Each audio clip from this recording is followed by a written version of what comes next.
Back at California Speedway, where we are under a red flag condition after 69 of 150 laps. The Camping World 300, presented by RVs.com. We're continuing to pick up the cars that were involved in a grinding crash here on lap 67. There is the 88 car owned by Dale Earnhardt Jr., Brad Keselowski. There's the 42 of A.J. Allmendinger. He was involved. The 1 of J.J. Yaley and the 0 of Eric McClure.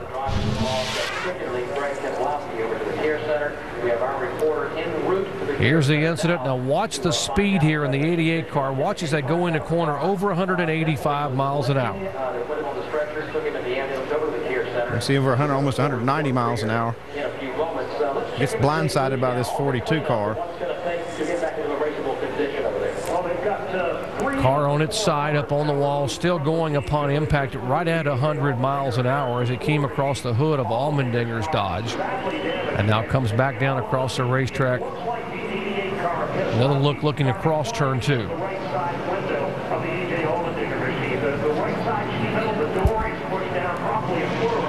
You can see just how little impact it takes. These cars just barely touch to get in that corner, and then when they start losing control, then you have these kinds of things can happen at these kind of speeds. Think hitting that wall when it was concrete, though. I mean, this soft wall has just been so good for these drivers and everybody. I mean, they tell us that it takes close to 40% of the impact out of a driver's body when he hits the wall, and for sure Brad really tested that wall that time. That was an incredible impact, and the wall looks like it's still in pretty decent shape. There is the safer barrier we're talking about, and it's probably one of the greatest innovations that come along in NASCAR. They had the fuel cell, they've had the fire suit, the window net, all the things, the seat belts, the 5-point harnesses, all the things that have been made as safety features in NASCAR racing that have been actually moved on to the passenger cars. But that safer barrier probably is the biggest innovation to come along in 2 decades. It definitely is, Jerry. A lot of people talked about, what can you do to make these cars safer? And boy, the soft wall helped everything. We are under the red flag because of the repairs that are taking place now to the safer barrier, the soft wall up there in the turn, where the impact involving 4 cars has produced the second caution flag of the night. Heavy impact on lap 67. Again, the 4 cars involved, the 0 of Eric McClure, the 1 of J.J. Yaley, the 42 of A.J. Allmendinger, and of course the 88. The most serious impact was taken by the 88 car, Brad Keselowski. This is the accident on lap 67.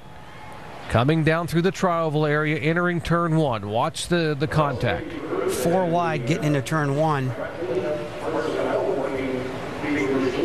Guys, just a tough accident right there. Just amazing. The soft wall, we talked about it. How good the soft wall stood up. You saw him a little while ago, just welding on it just a little bit. Still had a great shape. And NASCAR's been through enough accidents right now with the soft wall. They know if the welds are broken at all, they're going to red flag it and fix it, and that's what they're doing right now. But the thing did just an incredible job holding up. Let's take a look at the speeds here getting into turn 1. 185. Close to 190, pushing 190 right before he starts getting out of the throttle. A lot of speed. He doesn't see the 42 car coming and gets him in the right rear quarter panel. And look how fast the car starts slowing down when it gets a wall. Almost a 40-mile-an-hour drop right on the impact. These soft walls have really helped a lot as far as taking the energy out of these crashes, but they are a little fragile, so to speak. They have to go back and fix them when they hit them really hard. Sometimes it's made out of aluminum. It's like a tubing, and they got that styrofoam behind them. They can go back in there and just re-weld that stuff and replace some of that foam and make it just as good as new. Brad Keselowski in the 88, making only his 19th start in the NASCAR Busch Series, his 6th of the year in the 88 car, the JR Motorsports, owned by Dale Earnhardt Jr.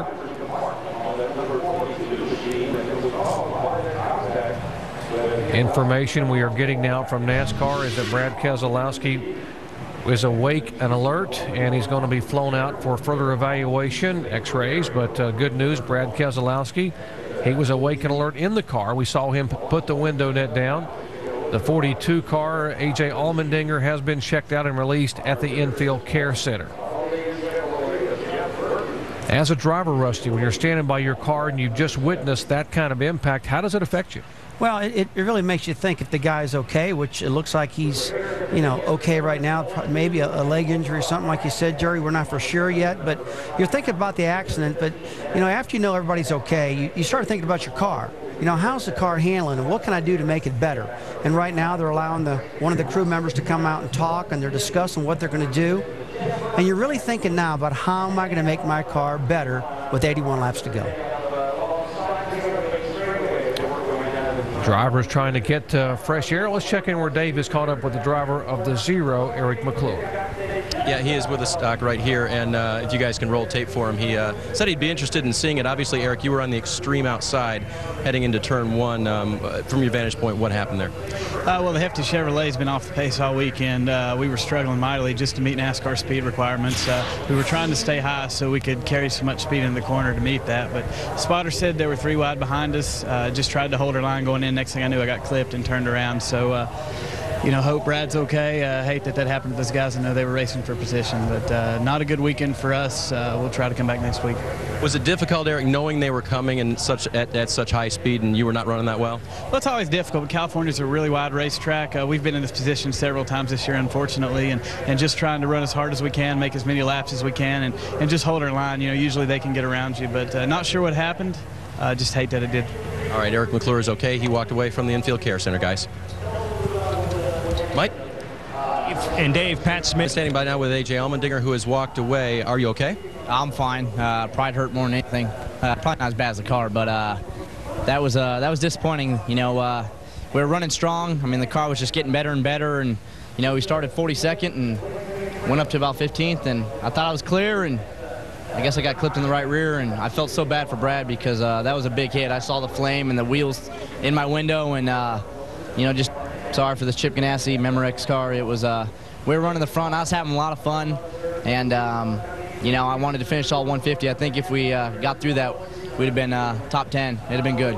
Getting laps, of course, was your big goal tonight. Talk about how difficult that is going down into turn 1. You're coming up on a much slower car on the outside, and hearing from your spotter. Was the response, or was the spotter talk to you clear? Yeah, I mean, Tim Fiedel, he's an awesome spotter. He told me I was 3 wide. And I knew I was faster than both the guys, and I knew Brad was way on the inside, so I wanted to give him some room so I didn't take the right side air off and take us all out. And JJ was pinned behind Eric. I think he was down a cylinder. He was struggling a little bit, and I thought he was just going to check up and let us go, but I thought he looked like he wanted to make it 4 wide in the corner. And as soon as I got clipped in the right rear, I tried saving it, and I think we'd have been okay, and we would have probably spun out, might not hit anything, but when we clipped Brad, that brought the momentum back up the racetrack, and it was a nasty wreck. I think he's going to be okay. I hope so. Talked to him in the hospital right there. He didn't cuss at me, so I think we're all right. All right, A.J. Allmendinger, he'll be in the Cup race tomorrow. Glad you're okay. Brad Keselowski, the word is that he is awake and alert. He will be in that helicopter right there and airlifted out to a local hospital where they will do further evaluation. Gotta believe they'll do x-rays on the lower extremities. You saw him talking to the safety crews at the car, and they lifted him gingerly out of the car, put him in the ambulance, and he will head out by helicopter here momentarily. Still under red flag at California. Back in just a moment.